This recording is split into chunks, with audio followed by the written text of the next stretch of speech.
After a Delhi college student's post on being publicly harassed went viral, the man accused of the crime has been arrested today. An FIR had been registered after the girl filed a complaint of harassment against the accused. The complaint states the accused passed lewd comments at her. The girl then posted a picture of the youth on Facebook and recounted the incident. She claimed that when she clicked his photo, he attempted to intimidate her. He said, "Do whatever you can, file a complaint and then see what I do to you." The girl also posted the number of the bike he was riding, appealed to people to help identify the offender. This even as very few of onlookers were willing to help out. Okay, I'm going to first go to the young complainant who joins us, and in keeping with the laws of television in the country, we are not going to reveal her identity at the moment.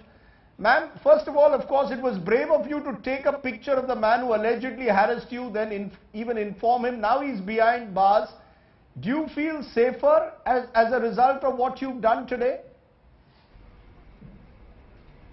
He's been arrested, but there are still a lot of apprehensions and there's still a lot of insecurities going on, not only on my mind but on my parents' mind as well. Will he get a bail? Will he be out on the streets again? Will his friends try to take revenge for me since he has already threatened me? So yes, there are a lot of questions going on in my mind as well as on my parents' mind, and our Tilak Nagar SHO has assured us that I won't be facing any problem. But probably if they have some mechanism or if they could do something more than assurances, I would be much happier and I would feel much safer by that. Since I'm a college student and I need to renew my college life from tomorrow. I need to get back to my college life. I need to travel daily. I need to go to college in the morning and come back in the evening. So what kind of security or what kind of assurance should I step out of my home with? That is a big question, I think, right now. You know, recently a lot of women who face similar circumstances or even worse have taken to social media to write about cases of sexual harassment or perverts who they come across on the streets. Do you feel this is now becoming a more effective way to highlight such incidents and nab culprits even than going directly to the police, let's say tomorrow? Well, I don't know about other cases, but at least in my case, the police was very responsive, and I called the PCR. They were there on time, even if it was raining, but they were there. They lodged the complaint quickly. So I didn't face any problem per se, but yes, I definitely feel that posting it on social media gave the case another push. You know, your post mentions that there were many onlookers there when you were being harassed, but no one came forward to help. What is your message today to those onlookers who simply stayed out and didn't want to get involved in your case? I would just like to tell them that if the kind of support that you are showing on social media, if you could have shown even 20% of that support on roads, it would be much better. And I would like to urge them that in future also, if you see any such incidents happening in front of your eyes, don't just let it pass, because eve teasing is not at all a small issue. It is not at all a minor offense by any chance. It is as heinous a crime as any other serious offense. So please stand up for it and stand up for the victim, because I was there in that situation yesterday, and I know how much courage it takes to stand there alone and deal with the perpetrator when no one around is bothered about it.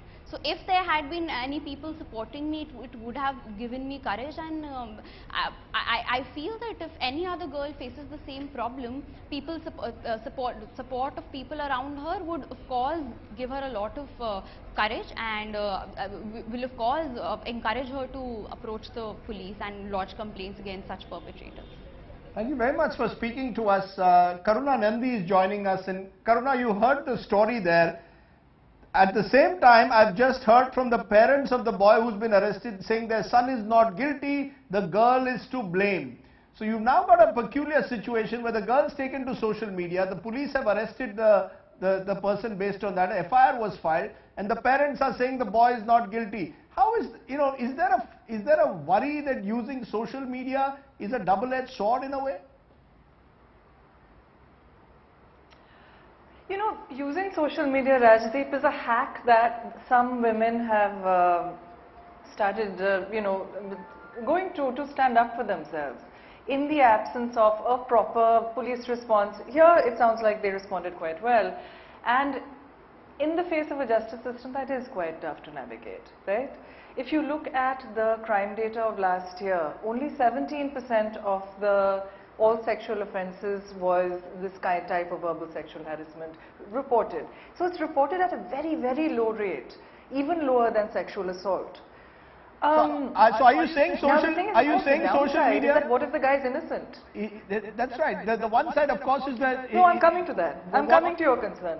No, what if the guy, there's already media campaigns that are immediately run based on what happens on social media. There's outrage. In many cases like this one, it may be justified. In another case, do we know whether it will be justified? Do you believe social media is the right forum in which to take your complaints, or should you go to the police?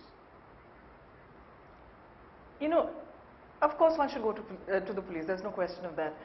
But, you know, on the one hand, we've got a huge silence in terms of people standing up for, you know, the culture around sexual harassment and women getting any support whatsoever. And on the other hand, you know, you have also the rights of the accused, that's also there. One thing I would say is that, you know, instead of calling the man a pervert or whatever it is, like, he should be called an accused. He is an accused, he should be called an accused, you know. I think that's important. And at the end of the day, if he is not convicted, you know, if he wants, I suppose that he could bring a civil case for defamation. The criminal defamation, we are in the Supreme Court asking him to be quashed. But he could bring a civil case for defamation. The civil standard is different than the criminal standard, and if it is found that it wasn't correct, then maybe he could get damages, you know. But can I ask you one last quick question? It's an imperfect situation. It's completely imperfect. Quick question: do you recommend that more women come on social media to expose people?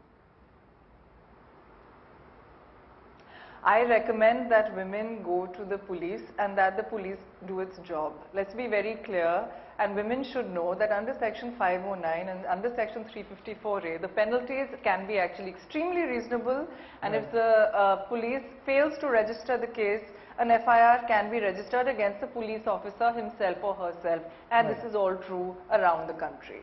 Okay. You know. Okay.